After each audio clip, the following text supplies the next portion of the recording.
우리가 예수님의 십자가와 고난을 더 깊이 묵상하는 사순절 기간을 지나고 있습니다.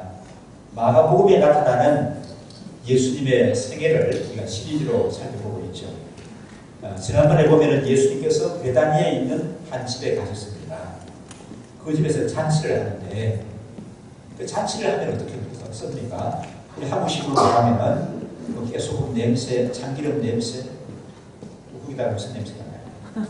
뭐 간장 냄새, 된장 냄새가 막 온 집에 가득할 거예요. 잔치하는 집이니까. 근데 거기에 한 여인이 옥합에 향유를 담아가지고 와서 그걸 깨뜨렸습니다. 예수님의 머리에다 부어드리고 예수님의 그녀의 머리털로 예수님의 발을 닦아줬습니다. 그러니까 음식 냄새가 가득한 집안에 향유 냄새가 가득 퍼지게 되었습니다. 그러니까 향유 냄새가 음식 냄새를 가득히 덮었습니다. 그러니까 그 중에 어떤 사람들은 뭐라고 해요? 아니, 그 보니까 한 300데나리온 가치는 있는 것 같은데 그 값비싼 향유를 그렇게 깨뜨려가지고 흡입하는 게 어디 있어요? 갖다가 팔아가지고 가난한 사람들을 도와주면은 얼마나 많은 사람을 도와줄 수 있을 건데 그렇게 흡입하는거요 하고 시비를 했습니다. 예수님 하시는 말씀이 예수님의 평가가 중요하다는 거죠. 다른 사람이 뭐라고 하는 게 중요한 게 아니라 예수님이 뭐라고 평가하십니까? 가난한 사람들은 너희와 항상 함께하지 않느냐? 나는 그렇지가 아니하다. 곧 떠나가게 되신다는 것을 말씀합니다. 그런데 덧붙이시는 말씀이 이제 복음이 전파되는 곳에 복음이 전파되는 곳에는 어디서든지 이 여인의 아름다운 일이 많아지게 될 것이고 또 많은 사람들이 이를 기억하게 될 것이다. 예수님이 그렇게 말씀하셨습니다. 그런 후에 예수님이 6월절 잔치를 베푸시죠. 떡을 가지사 축복하시고 제자들에게 떼어주십니다. 아들아, 이것은 내 몸이다. 이렇게 말씀합니다. 또 잔을 나누시면서 감사기도 하신 다음에 많은 사람을 위하여 흘리는 나의 피, 곧 언약의 피니라. 받아 먹으라. 그렇게 말씀하십니다. 그리고 천국에 이를 때까지 이것을 피념하여 지키라. 그렇게 말씀하셨습니다. 그래서 우리가 지난 시간에 이 성찬 예식의 유래와 성찬 예식의 의미가 어떠한 것인가 하는 것들을 잘 살펴보았습니다. 오늘 함께 읽은 말씀은 그 이후에 예수님의 생애에서 되어진 일어난 일입니다. 예수님께서 앞으로 되어질 일을 말씀하십니다. 근데 그 내용이 굉장히 충격적이에요. 야, 너희가 나를 다 버리게 될 것이다. 너희가 다 흩어지게 될 것이고 떠나가게 될 것이다. 그런 후에 내가 부활한 후에 너희들보다 갈릴리에 먼저 가 있을 것이다. 예수님이 이렇게 말씀했습니다. 그러니까 그때 항상 나서기를 잘하는 베드로가 나서서 뭐라고 얘기합니까? 다 주님을 버리고 떠나간다 할지라도 나는 그러지 않을 겁니다. 저만큼은 믿어도 괜찮습니다. 세상에 믿을 사람 없다고 하지만은 나만큼은 믿어도 괜찮습니다. 이렇게 베드로가 장담을 하는 거예요. 그런데 예수님이 말씀하시죠. 내가 진실로 너에게 이르노니 오늘 이 밤에 다 이 두 번 울기 전에 내가 3번이나 나를 모른다고 부인하게 될 것이다. 그렇게 얘기합니다. 그리고 베드로가 또 나서는 겁니다. 31절 말씀 한번 읽어보실까요? 함께 읽습니다. 베드로가 힘있게 말하되 내가 주와 함께 죽을지언정 주를 부인하지 않겠나이다 하고 모든 제자도 이와 같이 말하니라. 예, 아니 내가 주님을 모른다고 부인한다고요? 내가 주와 함께 죽을지언정 차라리 내가 주님 때문에 죽는 한이 있다 할지라도 주님을 부인하는 그런 일은 절대로 없습니다. 베드로가 이렇게 얘기하는 거예요. 그러면 베드로가 그렇게 얘기했다고 말합니까? 오늘 말씀해 보니까 31절을 누가 보여주세요. 뭐라고 했나요? 모든 제자도 그거 같다는 거예요. 베드로가 이렇게 하니까 제자도 나서가지고 저도 그렇습니다. 저도 그렇습니다. 나도 그렇습니다. 우리가 주님을 배반하는 일, 부인하는 일은 절대로 없습니다. 차라리 죽는 것이 낫지. 차라리 내가 죽었으면 죽었지 그런 일은 없을 것입니다. 이렇게 장담들을 했습니다. 그 다음에 예수님께서 겟세마네 동산에 가셔서 습관을 쫓아서 기도하셨다고 누가복음 22장에 말씀하고 있습니다. 그 자리에 제자들도 함께 했습니다. 예수님 말씀하시죠. 시험에 들지 않게 기도해야겠다. 그렇게 말씀하는데 이 제자들은 어떻게 되었습니까? 잠들어 버렸어요. 너희가 시험에 들지 않게 기도해야 된다 말씀하는데 제자들은 잠들어 버렸습니다. 그 모습을 우리 37절, 38절을 다시 한번 보실까요? 함께 읽습니다. 돌아와서 제자들의 자는 것을 보시고 베드로에게 말씀하시되 시몬아 자기야 내가 한시 동안도 깨어있을 수 없더냐 시험에 들지 않게 깨어있어 기도하라 마음에는 문이로되 육신이 약하도다 하시고 먼저 시험에 들지 않게 기도하라 그렇게 말씀하셨죠. 그런데 이 제자들은 예수님이 기도하시다가 와서 보니까 잠들어 있는 거예요. 그래서 시몬아 자느냐 어떻게 한 시간을 깨어서 기도하지는 못하느냐 시험에 들지 않게 깨어서 기도하라 예수님이 그렇게 말씀합니다. 그런 다음에 예수님은 또 계속해서 기도하시는 거예요. 그 예수님의 기도의 내용이 아주 자세하게 기록된 것이 요한복음 17장입니다. 요한복음 17장 전체는 겟세마네 동산에서 기도하시는 예수님의 그 기도의 모습과 내용들을 담고 있습니다. 아주 긴 내용들 무엇을 위해서 기도하시든지 요한복음 17장에서 말씀하시거든요. 근데 이제 이 마태복음이나 마가복음이나 그 다음에 누가복음에도 똑같이 겟세마네 동산에서 기도하시는 예수님의 모습을 그리고 있는데 요한복음에 같이 많은 내용을 기록하고 있지는 않습니다. 그 보게 되면 중심된 내용을 말씀하는 것이 36절이에요. 36절을 다시 한번 읽으시면요. 오직께는 모든 것이 가능하고 이제는 내게 주시옵소서 그러나 나의 원대로 마옵시고 아버지의 원대로 하옵소서 하시고 예, 아버지요 아버지께서는 모든 것이 가능합니다. 할 수만 있으면 이 잔을 나에게서 옮겨주시옵소서. 그러나 이것이 하나님의 뜻이라고 하게 되면은 아버지 하나님의 뜻을 내가 따르겠습니다. 하나님의 뜻대로 이루어 주옵소서. 그렇게 기도하십니다. 이 잔을 내게서 옮겨주시옵소서. 이 잔이 뭐죠? 예수님의 십자가 고난과 죽음. 이 잔을 좀 옮길 수 있으면 나에게서 옮겨주시옵소서. 그러나 이것이 하나님의 뜻이라고 하게 되면 아버지의 뜻이라고 하게 되면 내가 고집하지 않겠습니다. 하나님의 뜻대로 이루어 주시옵소서. 그렇게 기도하십니다. 이렇게 기도하실 때 또 누가복음에 보게 되면은 사자가 하늘로부터 나타나서 기도하는 예수님을 도왔다고 말씀합니다. 그래서 예수님께서 또 누가복음에 보니까 더욱 힘쓰고 애써서 더 간절히 기도하시니 땀이 땅에 떨어지는 핏방울 같이 되었더라. 그렇게 성경 기자들이 말씀하고 있습니다. 이 내용에 대해서 우리 찬송가 작시자들이 이렇게 노래했습니다. 겟세마네 동산에서 기도하실 때 주님의 땀방울은 피로 변했네. 하나님을 거역한 나를 위하여서 순종의 속죄피를 흘려주셨네. 주의 사랑 깊고 크시라.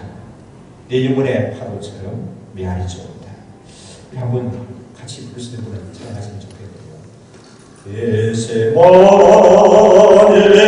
동산에서 기도하실 때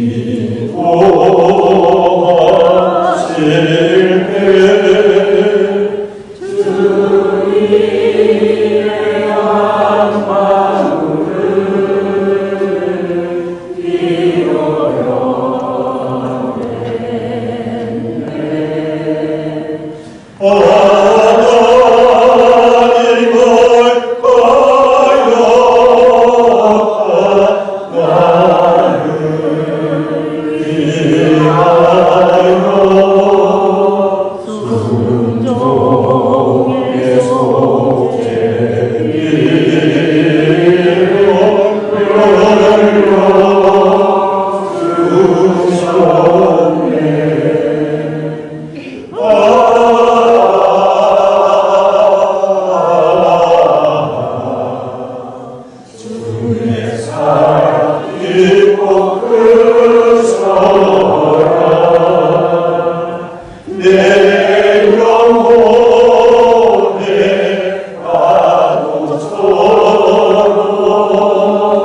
땀방울은 피로 내 아이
우리의 질병을 속하셨으니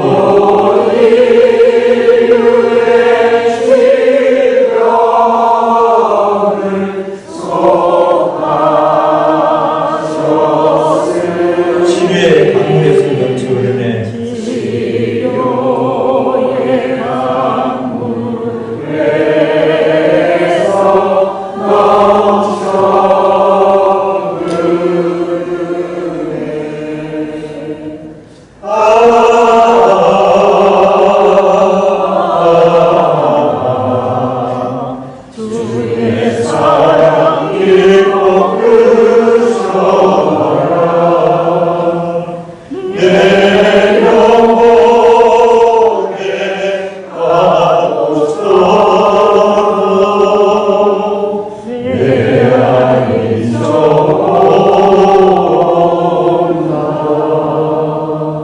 골고다의 십자가에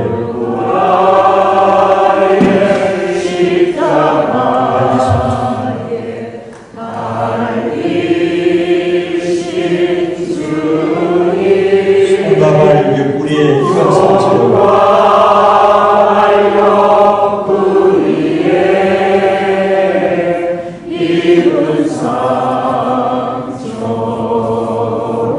온몸에 물과 피를 다 흘리셨습니다.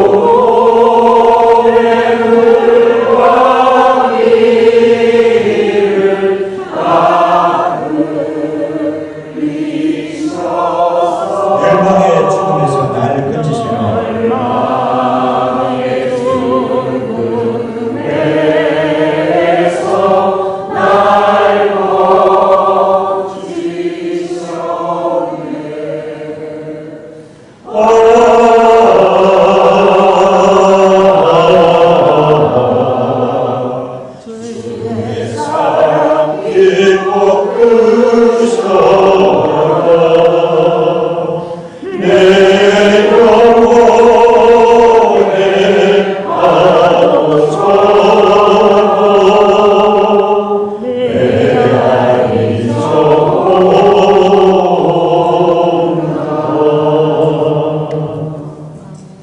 이 겟세마네 동산에서 십자가를 지시기 직전에 밤을 새워 기도하신 이 예수님의 기도가 우리에게 주시는 교훈과 은혜가 참 많습니다.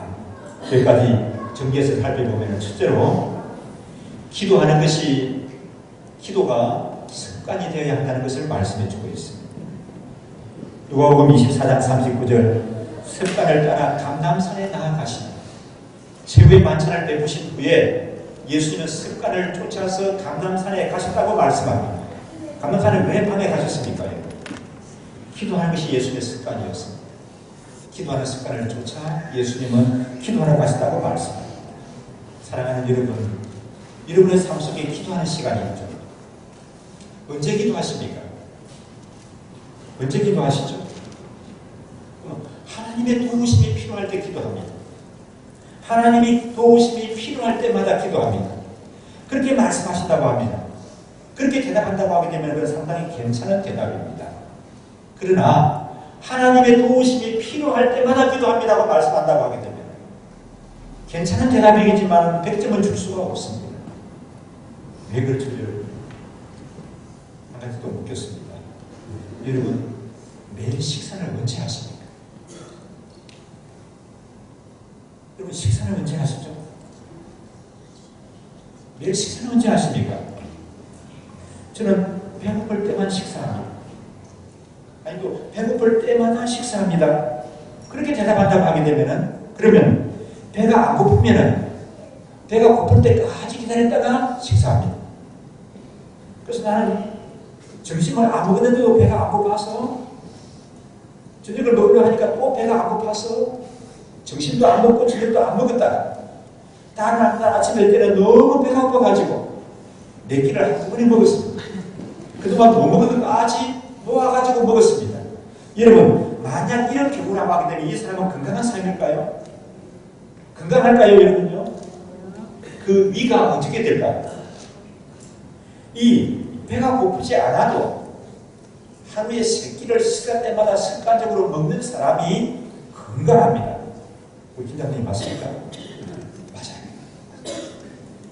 배가 안 고프다고 해서 식사기를 또 건너뛰게 되면은 나중에 가식하게 되고 위가 탈이 나게 되고, 죄송합니다만은 위가 안 좋다고 하는 소화 기능이 안 좋은 분들 대부분을 보게 되면은 식사가 불규칙한 거예요. 습관을 따라서 식사하게 되게 되면은 건강시키는 비결 가운데 첫 번째라고 무엇인가는 거죠. 그러면은 식사를 습관을 따라 하는 것뿐만 아니라 예수 믿는 사람의 습관이 그러면은 식사를 규칙적으로 하는 거다. 그 정도로 거쳐서 되겠습니까? 뭐가 습관이 되어야 되는 거예요? 성도들에게 있어서 뭐가 습관이 되어야 되는 거죠? 예수님의 십자가의 공로를 믿고 살아가는 하나님의 자녀들이라고 하게 되면 우리 삶 속에서 규칙적으로 식사하는 것이 습관인 것뿐만 아니라 뭐가 습관이 되어야 되는 거예요? 오늘 말씀해 보니까 예수의 발자취를 따르니까 뭐가 습관이 되었다고요? 기도가 습관이 되어야 합니다. 기도가 습관이 되어야 하는 거예요. 여러분, 기도는 무거운 짐입니까? 아니면 기도는 기쁩니까, 여러분? 기도한다 생각하게 되면 기뻐요? 아니면 부담스럽습니까? 우리가 사람을 만나는데도 만나면 나에게 에너지를 주는 사람이 있어요. 만나고 나면 그 사람 만나면 힘이 다운되고 온갖 부정적인 얘기 듣게 되게 되면 내 가슴이 막 그냥 무거워가지고 심취에 빠져요. 그런 사람이 있는 반면에 꼭 그런 사람이 있는 게 아니잖아요. 만나고 나면 그 사람 만나고 나면 힘이 나잖아요. 힘이 나. 그런 사람들 없어요? 그런 사람들 없습니까? 만나고 나면 힘이 나는 사람이 있잖아요. 힘이 나는 사람. 그러면 그 사람 만난다고 하게 되면 내가 마음이 설레이잖아요. 기다리지 않습니까? 그러면 여러분, 기도가 누구 만나는 거예요? 하나님 만나는 겁니다. 하나님 만나니까 마음이 다운되고 스트레스를 받고 하나님 만나고 나서 그렇게 되는 사람은 여태까지 이 세상에 아무도 없어. 지금도 없고 앞으로도 없을 것입니다. 아멘입니까? 그러면 여러분 어떻습니까? 기도하는 것이 부담스러운 건가요? 기쁜 건가요? 하다못해 목사 만나는 것도 뭐 다른 그렇지 않겠지만 목사 만난다고 하니까 기대가 된다고 하는 사람도 있어요. 그래요, 여러분요? 그런데 하나님 만나는 거 얼마나 기대가 되는 거예요. 이게 기도하는 거 부담스러워. 또 이게 한 시간을 내가 집중해야 된다. 한 시간을 드라마를 못 봐야 된다. 또 한 시간을 내가 또 뭘 음악을 못 들어야 되는가 아니라 주님을 만나는 우리 하나님의 음성을 듣고 하나님과 교제하는데 기쁨이 있어야 되는 거예요. 그래서 사랑하는 여러분, 예수님의 십자가에 감사하는 분들입니까? 여러분들은요? 그러면은 여러분의 삶 속에 기도가 습관이 되어야 하는 줄 믿습니다. 예수님 닮기를 원하십니까? 예수님 닮기를 원하시고 하나님 자녀의 권세와 능력이 여러분의 삶 속에서 경험되어지기를 원하십니까? 그러신다고 하게 되면 여러분의 삶에 기도가 습관이 되어야 하는 줄 믿습니다. 아주 우리 주위에 이름 있는 목사님이 계시는데 그 목사님이 그런 얘기를 해요. 너무 시골 땅촌에서 살았다는 거예요. 지금도 그 동네는 시골이에요. 너무 시골 산골이에요. 눈도 많이 오고 춥고 눈 많이 오고 추운 동네가 바람도 많이 불잖아요. 또 비도 올 때가 있고. 근데 그 어머니가 새벽에 먼 길을 걸어서 새벽 기도하는 분이었대요. 자녀들이 걱정이 되는 겁니다. 눈이 많이 오니까. 어머니, 내일 새벽은 그냥 집에서 기도하세요. 또 비가 많이 오는 날을 어머니, 내일 새벽은 그냥 집에서 기도해도 되지 않겠습니까? 그러면 어머니 하시는 말씀이 시끄럽다. 무슨 소리 하노? 성경에 보니까 내 본토 친정 아비 집을 떠나라고 했다. 내가 교회 가서 기도해야지. 이 어머니에게 본토 친정 아비 집은 뭐냐 하면은 갈 때 우리가 아니라 따뜻한 아랫목. 여러분, 눈이 오는 날, 비가 오는 날 따뜻한 아랫목 이불 속이 얼마나 아늑합니까? 그런 것도 잘 보세요. 진정한 알아요. 이 아랫목에 따뜻하게 방을 뻥들을 떼어놓고 이불 속에 있으면 눈이 오는 날, 비가 오는 날은 더 아늑하고 좋아요.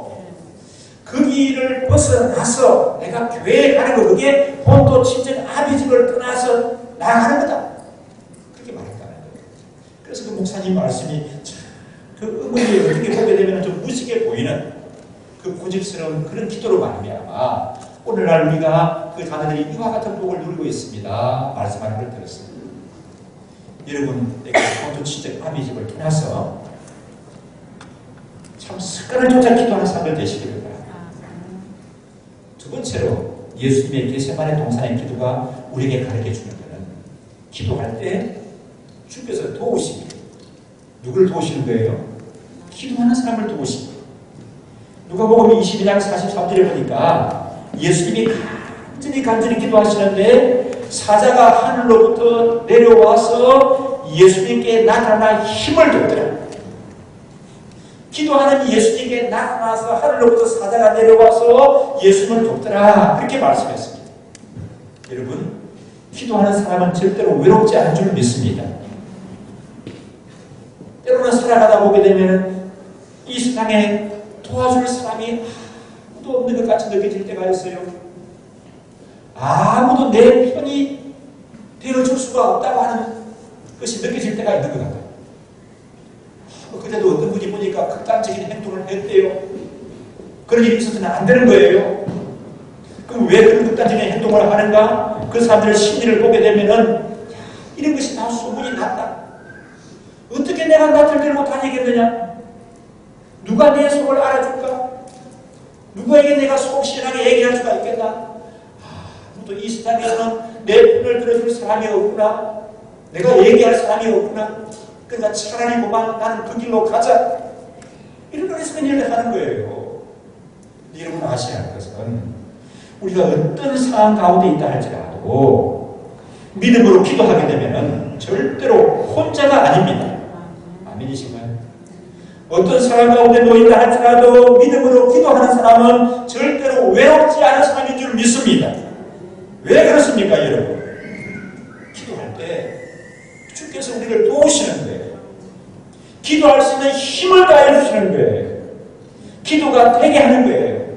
이런 마음을 가지고 무슨 말을 내가 기도할까? 뭘 기도해야 될지 모르겠다. 그런 생각이 든다 할지라도 우리가 기도의 자리에 나아가게 되면 주께서 기도의 문을 열어주시고 내 기도가 되게 하시고 마땅히 간구할 것을 우리 입술에 붙여주시는 그런 우리 주님이신 줄 믿습니다. 우리가 살아가다가 너무 의기소침하고 심취될 때 이 성경을 펴서 크게 소리내서 읽으십시오. 그러면 큰 확신과 소망 가운데 있게 될 줄 믿습니다. 무슨 성경 몇 장? 로마서 몇 장요? 이 말씀 안 하시면 어떡해요? 로마서 몇 장? 8장. 왜 로마서 8장이냐? 로마서 8장은 우리 구원의 근거가 어디에 있는가? 아무도 우리 구원을 빼앗아 할 수가 없고 훼손시킬 수가 없고 영광 가운데 우리를 이끌게 하시다는 그 놀라운 말씀을 얘기하고 있습니다. 예수 그리스도 안에 있는 생명의 성령의 법이 죄와 사망의 법에서 너를 해방하여 놓으라고 선언하고 있습니다. 그런 안에 우리가 믿음으로 기도하게 될 때 성령께서 어떻게 역사하시는지 또 우리가 믿음으로 기도하는 자리에 있게 될 때 우리 부활하신 예수님이 어떻게 역사하시는지 우리에게 말씀해 주고 있습니다. 그래서 한란이나 근심이나 위험이나 칼이나 적신이나 천사들이나 아무 피조물이라도 우리를 예수 그리스도의 사랑에서 결코 끊을 수 없으리라 말씀하고 있습니다. 그 유명한 성경 8장 26절에 보니까 이렇게 말씀합니다.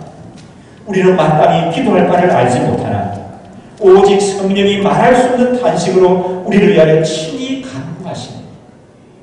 내가 이런 상황에서 내가 어떻게 기도해? 기도의 문이 열리지 않아? 그런 경우가 있다 할지라도 누가 우리에게 기도할 수 있게 해주신다고요? 성령이 말할 수 없는 탄식으로 내 입술에 기도할 말을 붙여주시고 기도의 문을 열어주시고 기도가 되게 하신다고 말씀합니다.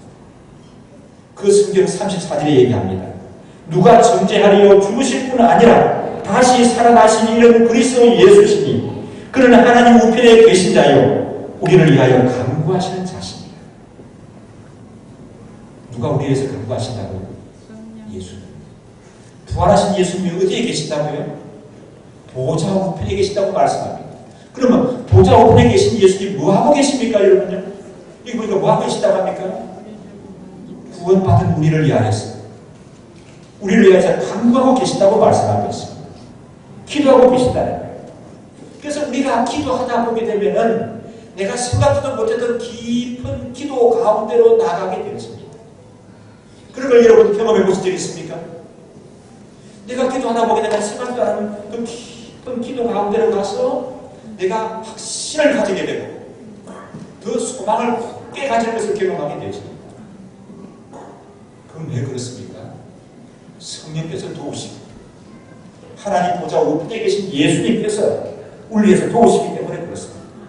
그래서 우리 예수님 계실만에 동산에서 기도하시는데 참 마음이 괴로웠어요. 그래서 저들에게 야 너희가 좀 힘이 되어다오, 좀 기도해다오, 기도를 좀 지원해다오, 그렇게 요청하시고 또 아버지야 할만하시거든 이 산을 좀 옮겨주시옵소서 그런 심정을 가지고 기도하셨지만 예수님이 힘쓰고 애써서 더욱 간절히 기도하시니 땀이 땅에 떨어지는 피가 깊은 기도 가운데로 예수님께서 나가신 거예요. 우리가 믿음으로 기도할 때 주께서 우리를 도우시는 줄 믿습니다. 지치고 힘이 들고 스트레스를 받고 고민 가운데 물려있을 때나 할지라도 기도의 자리에 나아갈 때 주께서 기도할 수 있는 힘을 주시고 함께 해주신 줄 믿습니다. 옆 사람 마주보고 얘기하십시오. 아무개님 기도하는 사람은 절대로 외롭지 않습니다. 얘기하십시오. 여러분 이 사실을 믿습니까? 믿는 것뿐만 아니라 날마다 여러분의 삶 속에서 내 기도 가운데 함께 하시는 하나님을 경험하고 그 주님과 함께 동행하는 성도들 되시기 바랍니다. 세 번째로 생각할 수 있는 것, 예수님의 겟세마네 동산의 기도를 살펴보니까 예수님은 하나님의 뜻을 구했습니다. 하나님의 뜻을 구했습니다. 오늘 36절에 보니까 아버지여 이 산을 내게서 옮기시옵소서. 그러나 나의 원대로 마시고 아버지의 원대로 하여 주옵소서. 그렇게 기도했어요. 우리가 여러분 기도를 잘한다 그렇게 말하는데 기도를 잘한다는 것이 어떤 것이 기도를 잘한다는 것일까요? 기도를 잘한다. 어떤 모습이 여러분 기도 잘하는 모습일까요? 대표 기도를 하게 되면 얼마나 논리 정연하지 그 내용을 깊은 감동을 주는 그런 시적인 표현도 갖다가 하는지 그것도 기도 잘하는 거 맞습니까? 맞아요. 그것도 기도 잘하는 거예요. 또 기도할 때 보게 되면은 많은 내용을 구하는 것도 기도 잘하는 모습입니다. 그런데 여러분 정말 기도를 잘하시는 것은 하나님 앞에 깊이 집중하는 거예요. 논리 정연한 것보다도 많은 내용을 주게 구하는 것보다도 오랜 시간을 하나님께 집중하는 것 그것이 잘하는 기도예요. 그래서 예를 들면 우리나라에 박윤선 목사님이 계셨습니다. 성경 66권의 주석을 쓴 분이거든요. 우리 기독교 2000년 역사에 동서양을 막론해서 기독교 2000년 역사에 성경 66권의 주석을 다 쓴 분은 다섯 손가락 안에 들어요. 그런데 그 중에 한 분이 박윤선 목사님. 아주 대단한 분 아닙니까? 이분이 쓴 성경 주석 여러분 지난주에 교장님들 상품으로 받으셨어요. 상품 읽고 계시죠? 두 분이 있습니까? 한 분은 앞으로 며느리 여사님에게 주든지 또 아내 권사님에게 주든지 하십시오. 그 성경은 정말 은혜가 많아요. 저도 그 성경을 읽게 되면 더 많이 은혜 가운데로 가는 것 같습니다. 그렇게 평생을 기도하면서 쓴 주석의 성경이라 그런 것 같아요. 그 대학자거든요, 이분은요. 뭐 말을 일본어, 중국어, 영어, 또 그 다음에 독일어, 히브리어, 헬라어, 또 저기 하나까지 이어가는 하나는 뭐 굉장히 능통한 분이에요. 그러니까 그런 원서를 놓고 그냥 강의할 때 그 원서를 놓고도 우리말 같이 이렇게 우리말로 강의를 할 수 있는 그런 분이에요. 대단하죠. 근데 이 대단한 학자인데 이분이 대단한 학자로서 뿐만 아니라 굉장히 기도에 심취하십니다. 그걸 연구하는데 또 기도하는 시간이 그렇게 많아요. 그래서 우리 선배 목사님 가운데 한 분이 야, 이런 대학자, 이런 훌륭한 분은 기도를 도대체 무슨 내용을 가지고 기도하니까 이렇게 오래 기도하는가 하고 강대상에 기도하는데 뒤에서 좀 한참 앉아있을 것 같아요. 그때 들리는 소리가 뭐냐면 주님 불쌍히 여겨주옵소서. 주여 불쌍히 여겨주옵소서. 주여 믿습니다. 이 내용을 가지고 몇 시간을 기도하시더라고요. 그래서 우리는 여러분 많은 기도를 알아야 된다고 생각하고 있지만 그것도 중요하지만 하나님께 오랜 시간 집중하는 것이 중요해요. 오랫동안 기도하는데 내가 기도해야 될 것을 빠뜨리는 내용이 있다 할지라도 하나님께 오랫동안 집중하게 되면은 하나님은 그것까지도 다 들어주시고 이루어주시는 분이에요. 하나님이 내가 기도한다고 했는데 기도 제목 가지고 있고 부탁받은 거 있는데 기도하다 보니까 다른 기도 집중하다 보니까 그 기도를 못했습니다. 그러니까 하나님께서 하시는 말씀이 너 오늘 이거는 기도 안 했지. 네가 기도한 그것만 내가 다 이루어준다. 너 오늘 기도한 게 빼먹었으니까 이거는 아니야. 하나님이 그런 하나님이실까요? 그런 하나님은 아니에요. 내가 기도에 집중하게 되어지게 되면 하나님께서 내가 미처 구하지 못한 것까지도 이루어주시고 합력하였음을 이루시는 그런 하나님이실 줄 믿습니다. 그래서 우리가 많은 내용을 가지고 기도하고 또 기도하다 보게 되면 내 고집을, 내 뜻을 계속 우리가 주장하지 않습니까? 그런데 할지라도 결국 이루어지는 것은 무엇입니까, 여러분? 하나님의 뜻이에요. 하나님의 뜻이 이루어집니다. 그래서 우리 예수님이 기도해 보면은 내 뜻대로 하지 마옵소서. 아버지의 뜻대로 하여 주옵소서. 그렇게 기도하는 것을 볼 수가 있습니다. 그리고 우리가 기도하는데 목적을 두고 간절히 기도하지 않습니까? 목적을 두고 간절히 기도하는데 그 기도 제목을 하나님이 내가 지금 생각에는 지금 그 기도 제목을 이루어줘야 하는데 이루어지지 않은 것이 있습니다. 그런다 할지라도 여러분 하나님이 그 기도를 안 들으신 것이 아니에요. 낙심하지 마십시오. 왜 내 기도를 하나님이 들어주지 않으실까 하고 여러분 낙심하신 적이 있습니까? 낙심하지 마십시오. 믿음으로 기도하는 기도 하나님이 다 듣고 계십니다. 다 듣고 계십니다. 그리고 기도는 쌓여지는 거예요. 기도는 시간이 지났다고 해서 못 쓰시는 게 아니에요. 내가 우리 아들 이번에 중간고사 잘 보게 해달라고 기도했어요. 근데 성적표를 받아서 보니까 뭐 별로예요, 성적이. 그런다 할지라도 여러분 낙심하지 말라는 얘기예요. 왜? 이번에 시험 잘 보게 해달라고 기도했는데 시험 끝났으니까 그 기도는 내 기도한 거는 그냥 효과가 끝나버린 것이 아니라는 얘기예요. 그럼 어떻게 된 겁니까, 여러분? 그 기도가 쌓여져요. 그 기도가 쌓여져서 가장 하나님 보시기에 합당한 때 하나님이 이루어주시고 은혜 가운데 붙들어주시는 줄 믿습니다. 하나님의 뜻을 따라 가장 좋은 것으로 채워주십니다. 그래서 이사야 선지자가 이렇게 말씀합니다. 내 생각은 너희 생각과 다르고 내 길은 너희 길과 달라서 하늘이 땅보다 높은 같이 내 생각은 너희 생각보다 높고 내 길은 너희 길보다 높으니라. 하나님이 그렇게 인도하시는 거예요. 아멘입니까, 여러분? 이게 우리에게 축복인 줄 믿습니다. 그렇지 않습니까? 생각해 보세요. 내가 기도한 그대로 꼭 그대로만 이루어졌다 하게 되면은 오늘날 저 모습이 이러지 않을 거예요. 나는 내가 옛날에 생각한 것보다도 내가 옛날에 꿈꾸고 계획했던 것보다도 훨씬 많은 복을 누리고 있습니다. 훨씬 많은 은혜를 누리거든요. 그러면 내가 어릴 때 기도한 그대로 기도한 그것만 하나님이 이루어준다고 하게 되면은 오늘날 내 모습은 이렇게 되지 못했다는 거예요. 미치지 못하는 거예요. 그런데 합력하여 선을 이루시고 그 기도가 쌓여지게 하셔서 우리 생각보다 더 높은 생각, 우리보다 더 높은 하나님의 계획을 따라 인도해 주시는 하나님의 역사하심이 있기 때문에 오늘 이런 은혜를 누린다고 생각합니다. 우리 목사님 그렇지 않습니까? 아멘이십니까? 그래서 한국사님도 그렇습니까? 그렇지. 이게 축복이에요, 축복. 그래서 우리가 이렇게 생각하면 안 되는 거예요. 내가 이렇게 기도했는데 왜 이 기도가 이루어지지 않는가? 그렇게 생각하지 마세요. 믿음의 기도는 없어지는 것이 아니에요. 사라져버리는 것이 아닙니다. 쌓여져서 내가 생각하고 구한 것보다 더 아름답게 하나님은 이루하시는 줄 믿습니다. 네 번째로 생각할 수 있는 거예요. 시험에 들지 않게 깨워서 기도해야 돼요. 시험에 들지 않게 깨워서 기도해야 되거든요. 베드로가 다른 제자들이 아주 자신있게 얘기합니다. 예수님, 어떻게 그렇게 말씀하십니까? 내가 차라리 죽을지언정 죽는다고 할지라도 내가 어떻게 예수님을 부인할 수가 있습니까? 이게 베드로만의 얘기라고요?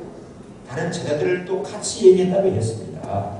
그럼에도 불구하고 세 번이나 예수님을 알지 못한다고 부인한 이유가 어디에 있습니까? 금방 그렇게 큰 소리치고 장담하더니만 불과 얼마 지나지 않았어요. 한 번 지난 게 아니에요. 한 밤이 지난 게 아니에요. 그 저녁에 나는 예수님 모른다고 세 번이나 부인하고 다른 제자들은 다 나눠버리고 말았습니다. 왜 그렇게 되었어요? 이 사람들이 보통 능력 있는 사람들이 아니죠. 예수의 제자 그룹이 많이 있지만 지금 이 사람들은 예수의 12제자 그룹에 드는 사람들이에요. 예수의 제자들 중에서도 제일 엘리트 그룹입니다. 그 사람들이 왜 예수를 모른다고 부인하고 다 따라나버리란 말입니다. 그 이유가 어디에 있습니까? 37절, 38절을 다시 한번 읽겠습니다.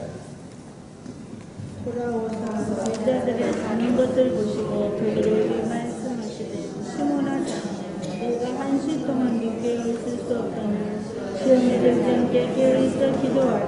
아멘이 모르되 육신이 약하도다.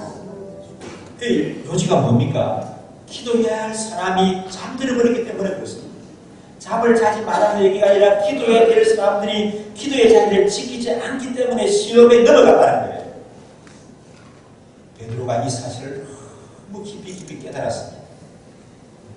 깊이 깨달았거든요. 그래서 이 사건이 있고 난 이후에 한 30여 년이 지난 다음에 베드로가 하나님 나라로 갈 때가 다 되었습니다. 그때 기록한 것이 베드로 전서죠. 그 베드로 전서에 보면 이렇게 얘기합니다. 5장 8절에 근신하라 깨어라 너희 대적 마귀가 우는 사자같이 두루다니며 삼킬 자를 찾는 근신하라 깨어라 너희 대적 마귀가 우는 사자같이 삼킬 자를 찾는 이 사자가 먹이를 노릴 때가 얼마나 무섭게 인정사정 안 보고 달려듭니까? 마귀가 그렇게 노리고 있느니라 깨어 기도의 자리를 지켜라. 내가 그러지 못하다가 세 번이나 주님을 모른다고 부인까지 했던 사람이다.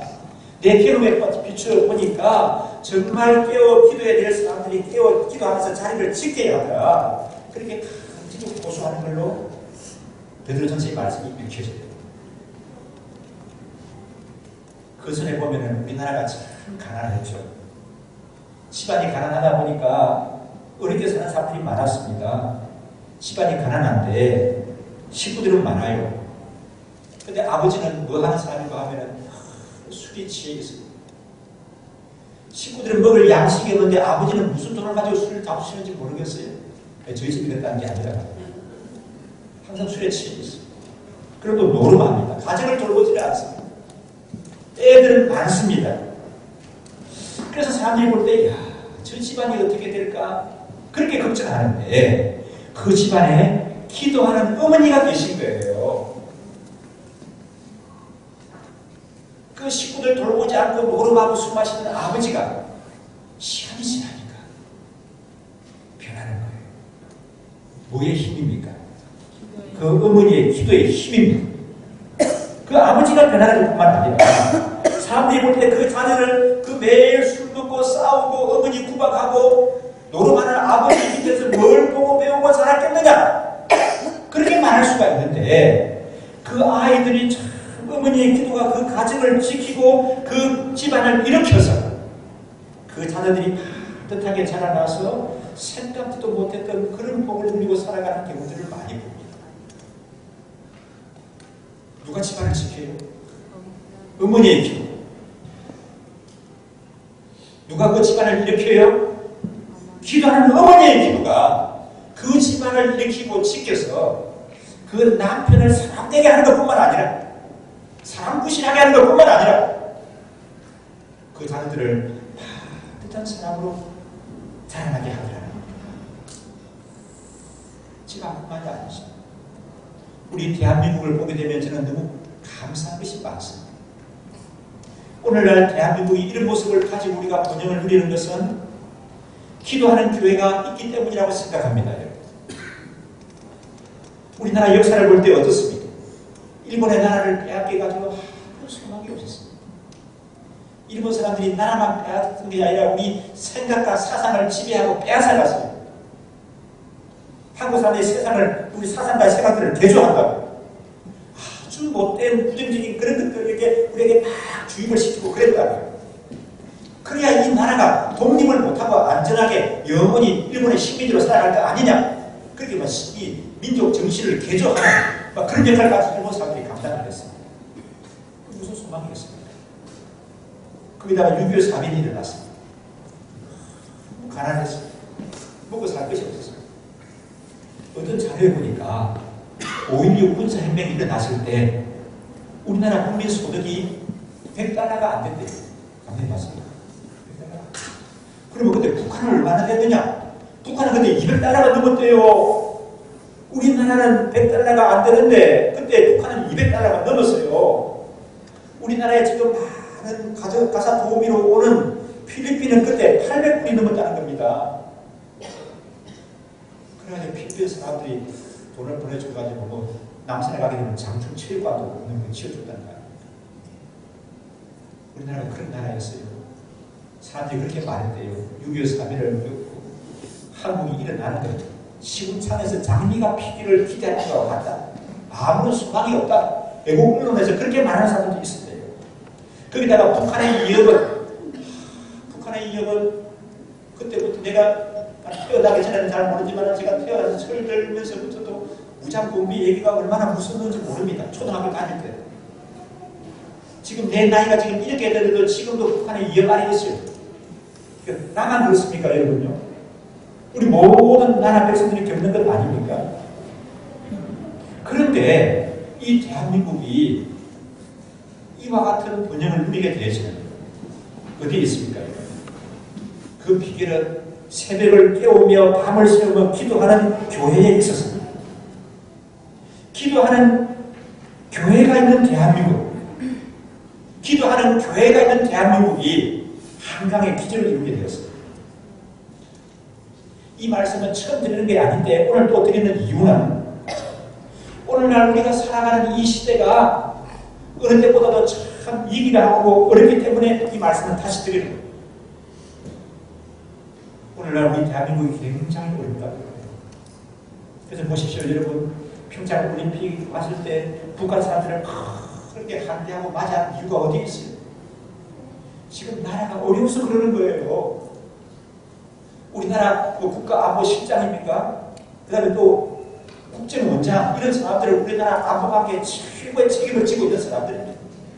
이 사람들이 미국으로 뛰어갔다가 북한에 뛰어갔다가 와가지고 막 술도 안 들리고 미국 갔다가 또 금방 한국 왔어요. 또 러시아에 가고 중국에 뛰어가고 일본에 뛰어간대요. 왜 이렇게 이분들이 이렇게 막 뛰어다닙니까, 여러분? 우리나라가 그만큼 혼란스럽다는 거예요. 어려운 문제들이 많이 측면에 있다는 겁니다. 그런데 그 어려움도 어려움인데 저는 그 어렵게 느껴지는 건 이런 어려움을 겪는데 이전에 가정이 어려울 때 기도하는 어머니의 기도가 그 가정을 일으키고 세웠는데 그 자녀들을 지키고 복되게 했는데 그 기도하는 어머니의 모습을 오늘 보기가 쉽지가 않다는 거예요. 기도 부모님들이 기도 안 하다가 애들이 고3이 되고 애들이 군대 가게 되면 기도의 자리는 지킨다고 하지 않습니까? 그래도 오늘날은 많은 사람들이 어떻게 배짱이 좋은지 애들이 군대 가는데도 기도를 잘 안 해요. 애들이 수험생이 되는데도 기도 자리를 안 지켜요. 나라가 이렇게 어렵다고 하는데 깨어서 기도하는 교회의 모습을 찾아보기 어렵다고 얘기를 하고 있습니다.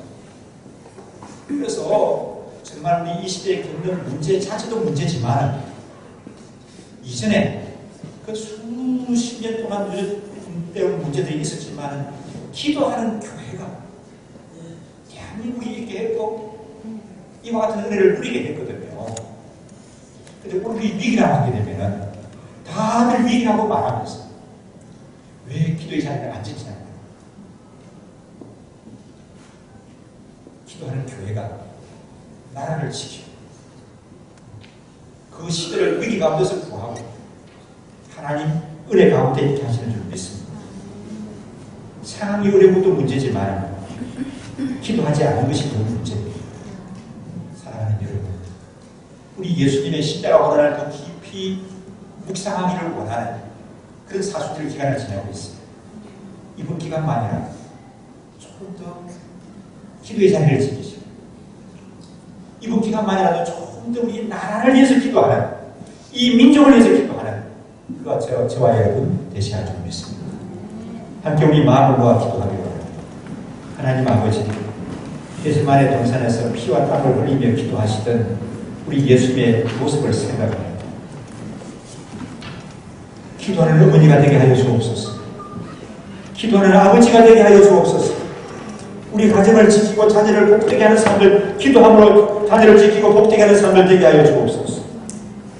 하나님 아버지 기도하는 교회가 되게 하여 주옵소서. 이 시대를 치유하고 이 민족을 고치고 인도하는 그런 기도하는 교회가 되게 하여 주옵소서. 또 하나님 아버지 기도할 수 있는 힘을 주시옵소서. 함께 우리 기도